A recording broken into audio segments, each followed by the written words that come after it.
11:00 na ng gabi natapos ang kasiyahan sa pagdiriwang ng kanyang kaarawan. At ngayon pauwi na sila ng mansyon e hatid na rin sa apartment ng kaibigan niyang si Faye. Kaya sila na lang dalawa ni Lucas sa loob ng kotse. "Masaya ka ba, princess?" Tanong ng lalaki habang ang mga mata ay nakatuon sa kalsada.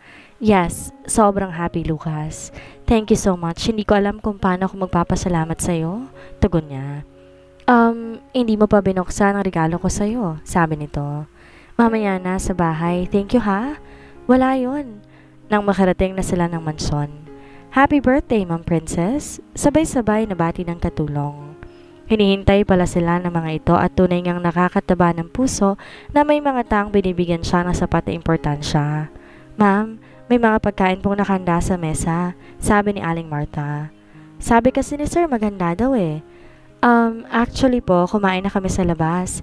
Sinurpresa din ako ng sir ninyo eh. Kayo na lang kumain, manang. Di bali po, sasamahan po namin kayo," sabi niya. Pinandilatan niya ang nakangiting lalaki na parang tuwang-tuwa sa mga reaksyon niya. Hinila niya ang kamay nito papunta sa hapagkainan.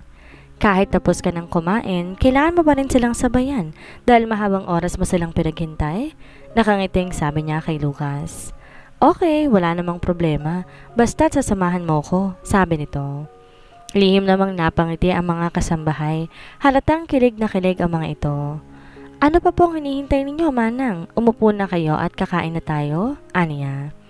Nabigla naman ang mga kasambahay dahil ni minsan, hindi sila sumasabay sa mga amo nila sa hapagkainan. Tumingin ang mga to kay Lucas na parang humihingi ito ng permiso. "Sige na po, manang. Sumabay na po kayo sa amin. Actually, busog naman po kami pero dahil kayo po ang naghanda nito, makikisabay po kami sa inyo." Nakangiting wika ng lalaki. Nababaka sa mukha ng mga kasambahay ang labis na tuwa habang umihila ang mga ito ng upuan. Napakasaya ng mga ito habang sumusubo ng pagkain. "Alam niyo po, ma'am, napaka-sweet talaga ng asawa ninyo," wika ni Rose, ang pinakabata sa mga kasambahay nila. Ngumiti lang siya at di na nagkomento pa. Sweet naman talaga si Lucas, kaya lang di naman niya to asawa. Ni wala nga silang relasyon. Ma'am, next week po, birthday naman ni Sir Lucas," sabat ni Dina. Kahit nabigla siya, hindi naman siya nagpahalata dahil baka isipin ng mga katulong na hindi niya alam ang kaarawan ng asawa niya. Buti na lang gumana naman ang kanyang utak at nakasagot siya kaagad. "Oo nga eh, malapit na tong lumampas sa kalendaryo at nagtawanan ang lahat. Inaamin ko naman yan, babe. Pero hindi pa ako matanda ha?" Nagbibirong sabi nito. "Hindi naman talaga, sir. Para na pa nga kayong 20 anyos eh," sabi na isa pang kasambahay. "Wow, sarap naman maging 20 years old," nanunuksong sabi niya. Nagsipaghalakaka naman ng lahat. Napakasaya ng mga sandaling yon para sa kanya. Ito yata ang pinakamasayang pagdiriwang niya ng kanyang karawan na malayo sa kanyang pamilya. Pero syempre, iba pa rin naman ang kaligayahan kapag kasama mga mahal sa buhay. Nagpaalam sila sa mga kasambahay na akit na sila sa taas. Nagpasalamat siya sa mga ihanda nitong pagkain at sa paghihintay ng mahamang oras para lang makipag-celebrate sa birthday niya. "Lucas, doon ka muna sa karugtong na silid at nagmabibihis ako," sabi niya. Ano naman ngayon kung magbihis ka? Hindi naman ako titingin eh. Tatalikod lang ako," tugon nito. "Sige na, Lucas, doon ka muna." Nakangiti lang to habang umiling-iling. Buti na lang hindi na to nagpumilit at pumasok na sa karugtong na silid. Agad naman niyang nilak ang pinto at saka kinuha ang tuwalya at pumasok ng banyo. Di talaga siya mapalagay kapag hindi man lang siya nakashower o kaya naka-half bath. Nasanay siyang maligo o makapaghilamos muna bago matulog. Nang makalabas siya ng banyo, agad siyang naghanap ng damit pantulog. Isang pares na blouse at pajama ang kanyang napiling suotin. Maya-maya nakarinig siya na mahihinang katok. "Princess, hindi ka pa ba tapos?" tanong ni Lucas. Akala niya, natutulog na to dahil malapit na namang maghating gabi. Naisip niya, hindi pa pala to nakapag-shower. Hindi rin naman to natutulog kapag hindi muna naliligo. Binuksan niya ang pinto at pumasok ang lalaki, bitbit ang tuwalya nito. Nagtungo to sa banyo ngunit di nagtagal lumabas agad pagkatapos ng 10 minuto.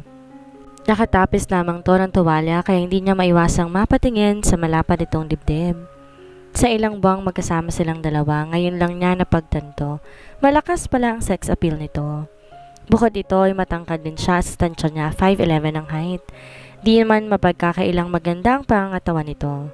Stop staring at me. Nako-conscious ako, princess. Saway nito sa kanya, saka ito pumasok ulit sa karugtong na silid para magbihis.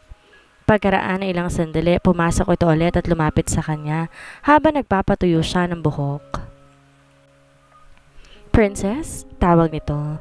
Ano yon, Lucas? Ini mo pa bubuksan ng regalo ko sa'yo? Bubuksan ko na, Lucas. Nauutal niyang sabi. Parang di kaya ta excited na malaman ang regalo ko sa'yo. May himig pagtatampo ang boses nito. Kinurot niya ito sa tagiliran habang tumatawa siya. Kinuha niya ang malit na box sa bag niya at sinimulang tanggalin ang wrapper. Nang mabuksan niya na ito, namangha siya sa bagay na kanyang nakikita. Isa tong mamahaling kwintas na may pendant na hugis kalahating puso at may nakasulat na letter L.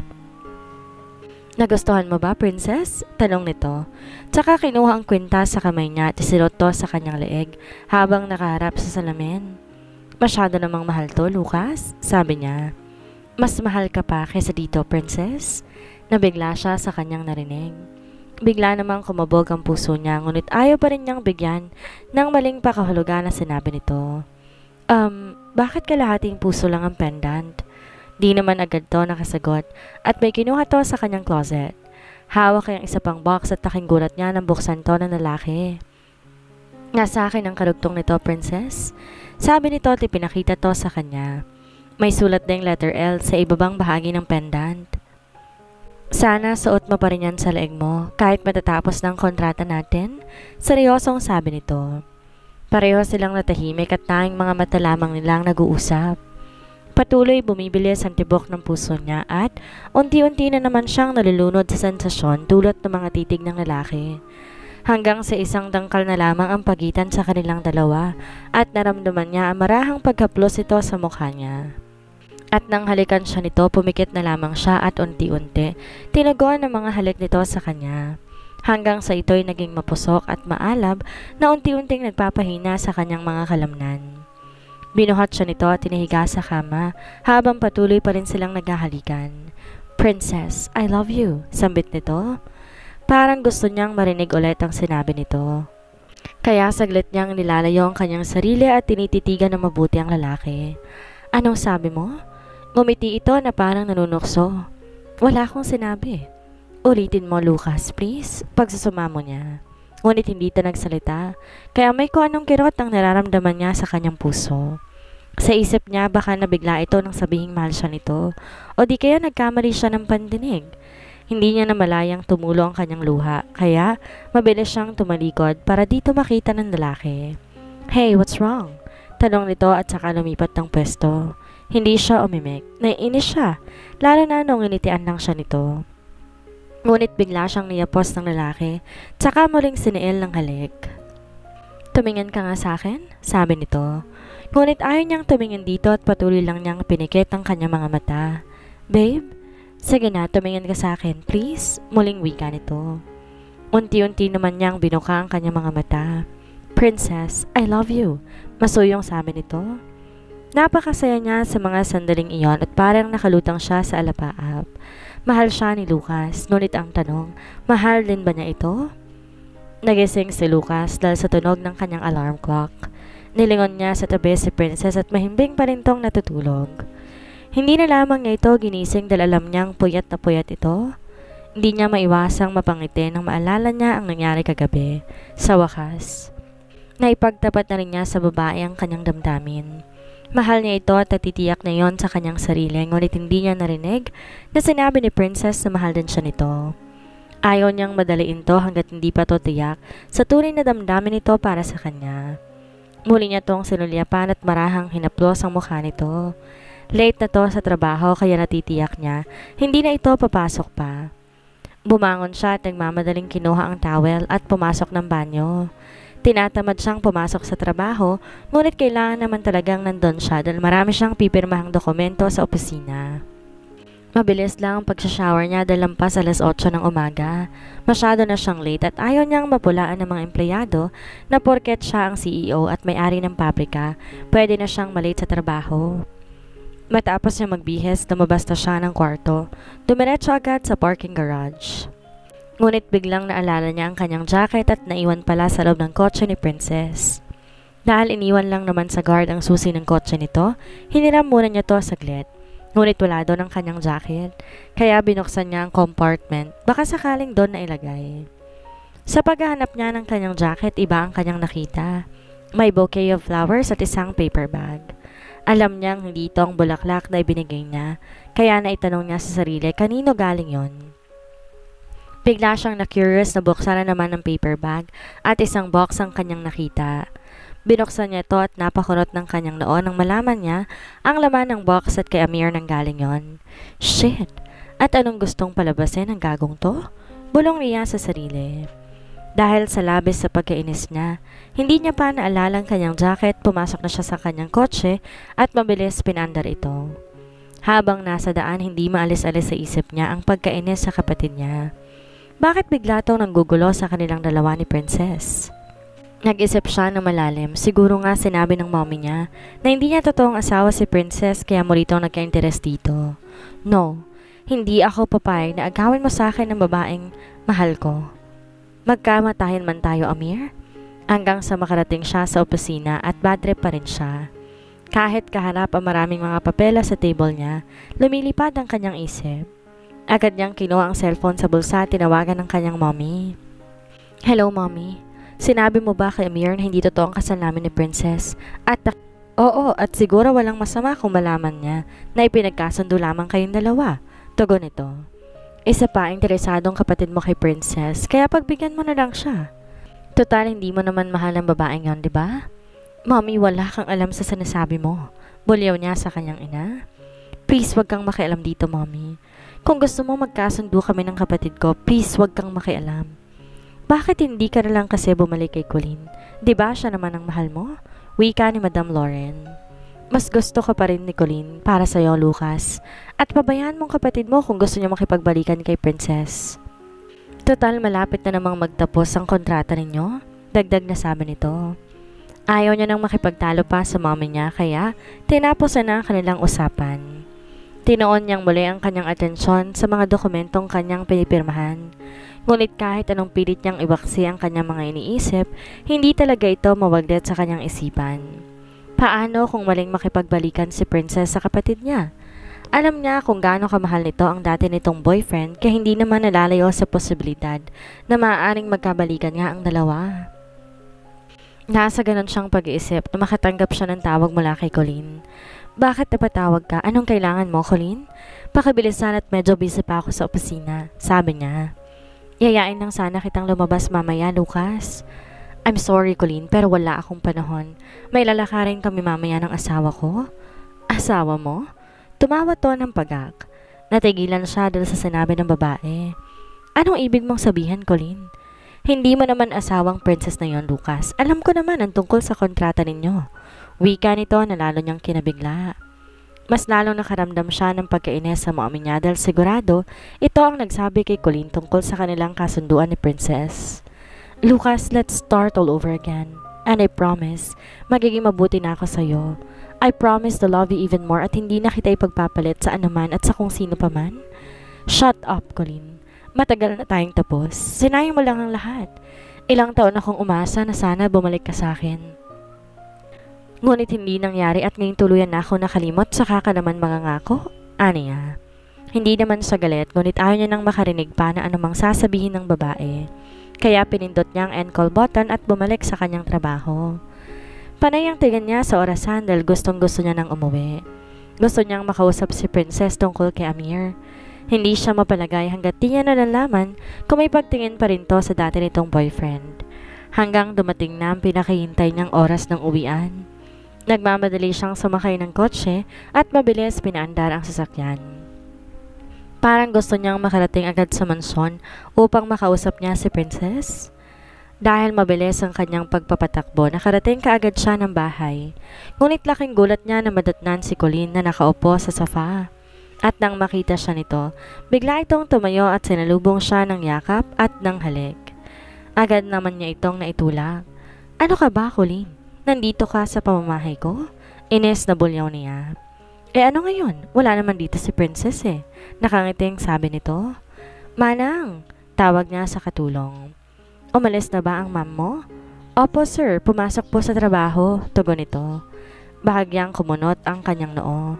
Akala kasi niya hindi na ito papasok pa ng opisina dahil tinanghali na ito ng gising. Saglit siyang tumingin sa bintana para tingnan kung nasa parking garage ang kotse nito ngunit wala ito doon.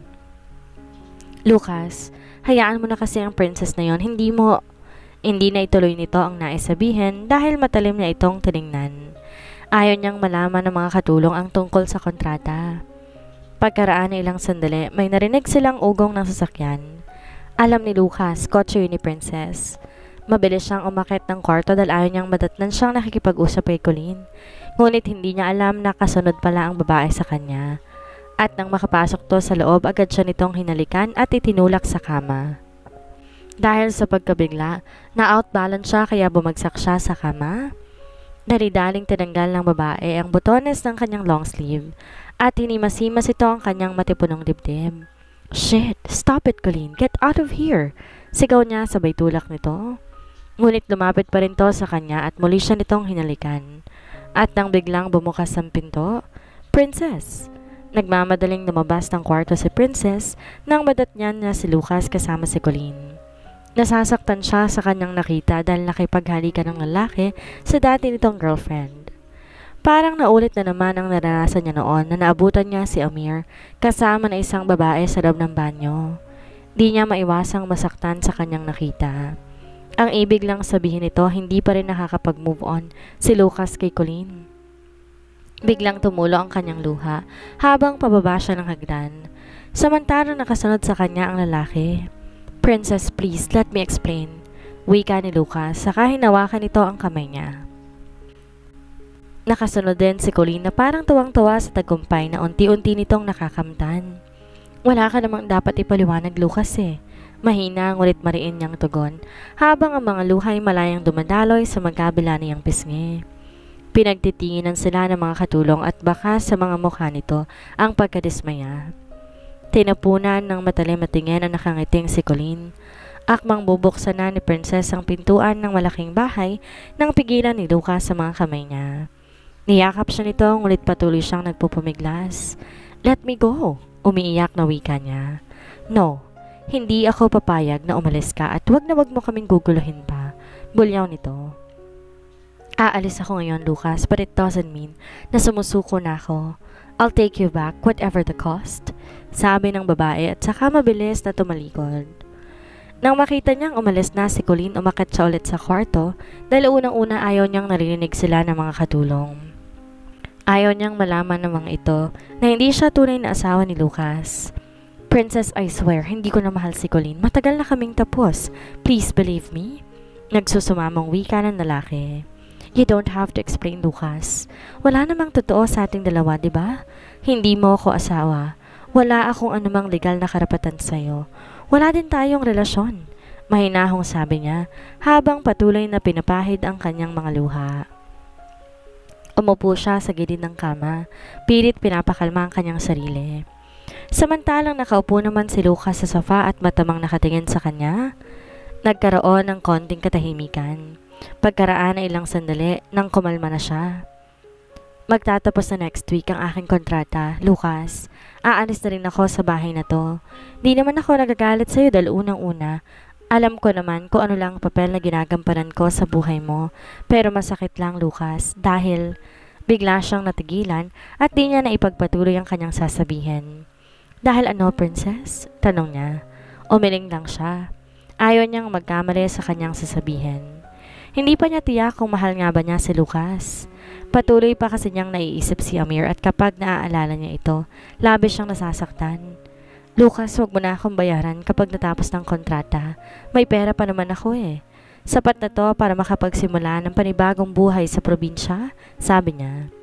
Seryoso lang na nakatingin sa kanya ang lalaki, patuloy na nakikinig sa kanya. Pagkatapos narinig niyang nagpakawala ito ng malalim na buntong hininga. Sa Miyerkules next week, aalis na ako, Lucas, aniya. Hindi niya maiwasan na maging emosyonal. Kahit papano nasanay na siya sa bahay, nakagaan ang loob na rin niya ang mga katulong. Princess, Pwede ba pagkatapos lang ng birthday ko? Bigla naman siyang naawa sa lalaki. Oo nga naman, birthday na nito sa susunod na linggo, kaya ano ba naman nang magstay muna siya ng ilang araw para naman pagbigyan niya ang kahilingan nito. Sige Lucas, salamat princess. Hanggang sa dumating ng araw na matatapos na ang kontrata niya kay Lucas. Ibig sabihin simula bukas magiging malaya na siya sa kasunduan. Dapat sana magiging masaya siya ngunit kabaliktaran ang nangyari. Hindi niya mapigil na makaramdam ng lungkot kahit may 2 araw pa siyang magstay sa bahay dahil sa pakiusap ng lalaki na hintayin niya muna ang kaarawan nito. Biyernes na ang birthday ni Lucas at kailangan kaya nag-isip siya kung ano kaya ang maaari niyang irigalo. Mars, ang lalim ng iniisip mo sabi ni Faye sa kanya. Wala Mars. Dito na lang tayo mag-usap. May tatapusin pa ako. Hindi naman na nangungulit ang kaibigan niya at bumalik na rin ito sa trabaho. Habang nakatuon ang kanyang mga mata sa kanyang computer screen, di pa rin maiwasang isipin na maaaring mangyari pagkatapos ng birthday ni Lucas. Ngunit hindi na bale. Magre-resign na lang siya sa trabaho at uuwi ng probinsya. Gusto na rin niyang makasama ang kanyang pamilya, total naman may natitira pa siyang pera mula doon sa paunang bayad na inihulog sa account niya.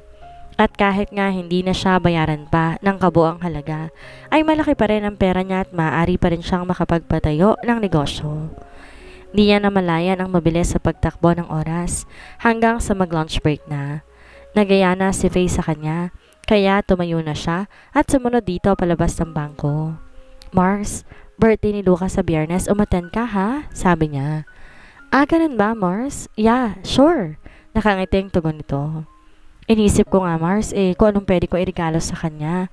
Ano pa nga ba naman ang wala sa kanya, di ba? Saglit namang nag-isip si Faye. Alam ko na Mars. Bigyan mo na lang ng smartwatch. Usal nito. Okay, I think that's a good idea Mars. Samahan mo ako mamaya ha?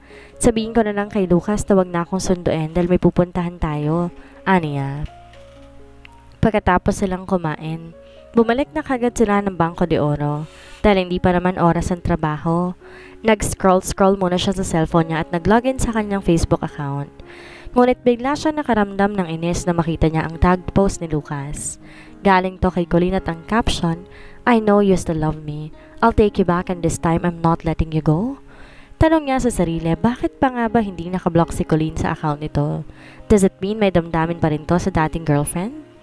Kung sa bagay naman, magtatapos na rin ang kontrata nilang dalawa at pagkatapos nun, wala na siyang pakialam kung babalikan nito ang dati nitong girlfriend. Buo na rin ang kanyang desisyon na uuwi siya ng probinsya at magre-resign siya sa trabaho sa Bangko de Oro. Wala namang dahilan para manatili pa siya sa Manila. Siyempre, malalaman ng lahat ang tungkol sa kontrata at alam niya na may iba talagang mag-iisip na masama tungkol sa pakikipagkasundo niya sa lalaki. Upang maiwasan niyang masaktan sa posibleng maririnig niya, lalayo na lamang siya at magsisimula ng bagong buhay kasama ang kanyang pamilya.